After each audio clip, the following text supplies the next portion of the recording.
Why we say sorry for? You have probably found yourself apologizing to a chair after bumping into it. Or maybe you say sorry just for expressing a normal opinion in a meeting. You might even apologize to someone when they accidentally bump into you. Most people assume this just means you are exceptionally polite. It doesn't. This automatic reflex isn't about good manners or being a nice person.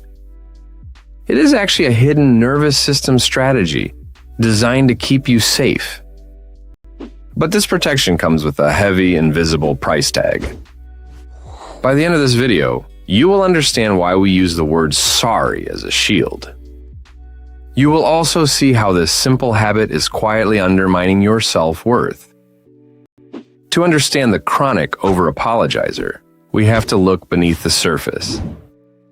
We must stop looking at the apology itself and start looking at the tension it is trying to prevent. One, over-apologizing is rarely about actual guilt. When we do something wrong, a genuine apology is a tool for repair. It acknowledges harm and rebuilds trust. But when we say sorry for simply existing, it is no longer about accountability. It is a learned behavior driven deeply by anxiety. The primary goal is simply to keep the peace and avoid any potential conflict. Two, it is a subconscious attempt to manage other people's emotions. When the emotional temperature of a room feels tense, your nervous system feels unsafe. Taking the blame is the fastest, most familiar way to cool the room down. You are trying to regulate the environment at your own emotional expense. You absorb the blame so the other person does not have to feel uncomfortable. 3, this reflex is fueled by a phenomenon known as false guilt. False guilt is when you feel deeply responsible for factors entirely out of your control. You apologize for the weather ruining a plan or the heavy traffic that delayed a group dinner. You take on the burden of the inconvenience, even when logic says you shouldn't. It is a way to preemptively soothe anyone who might be slightly annoyed by the universe.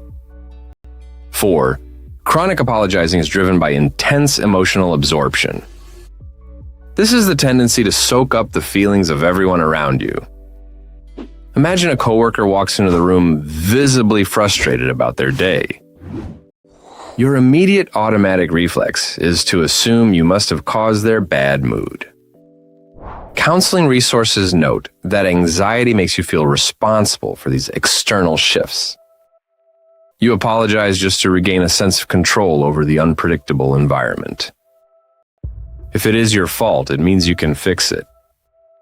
5, the habit is rooted in a distorted perception of your own actions. A University of Waterloo study looked at why some people apologize more than others. They found that frequent apologizers do not actually commit more offenses. Instead, they simply perceive their own everyday behaviors as offensive. They possess a much lower threshold for what they think requires an apology. Every small misstep or request feels like a major transgression that must be smoothed over. 6, over-apologizing is often a learned survival strategy from past negative experiences. Many people who struggle with this grew up in highly unpredictable environments. They learned early on that being highly agreeable kept them safe from harm. Taking the blame quickly stopped arguments before they could escalate into danger. These early lessons carry into adulthood, permanently shaping how you view your own worth. The apology becomes a permanent, invisible shield against rejection. 7, society deeply misreads the psychology of the over-apologizer. The common assumption is that these individuals are just exceptionally kind. People think they are just sweet, submissive, or eager to please. But this behavior is not about being sweet at all. It is a highly active protective mechanism designed to diffuse tension. The person saying sorry is just trying to survive perceived disapproval. They are not trying to manipulate you. They are trying to protect themselves from conflict. 8. This protective shield creates a damaging negative feedback loop. Every time you issue an unnecessary apology, you send a quiet message to your brain. You reinforce the internal belief that taking up space is an offense. Over time, this reflex quietly and systematically undermines your self-confidence. It makes it incredibly difficult to assert your own boundaries. It makes it terrifying to express your true needs or desires. You train yourself to believe that if something feels off, it must always be your fault.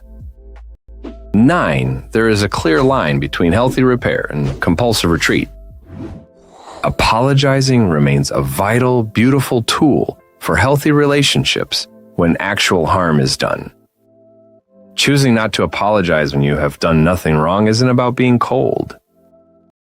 It is about staying aligned with reality and respecting your own boundaries. Compulsive apologizing is an automatic reflex, not a conscious, thoughtful choice. The goal of healing is to move from a fear-driven reflex to an intentional response. Final takeaway: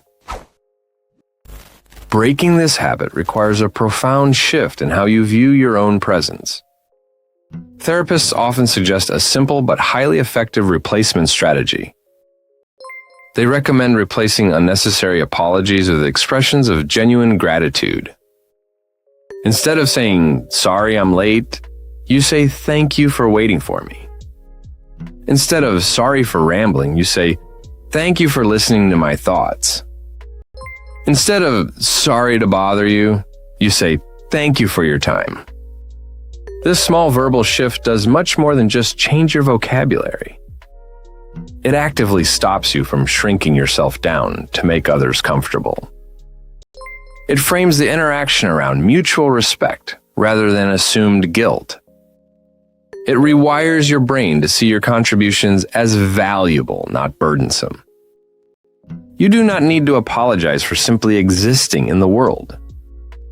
You are allowed to have needs, you are allowed to have a voice, and you are allowed to take up space. Safety can come with distance,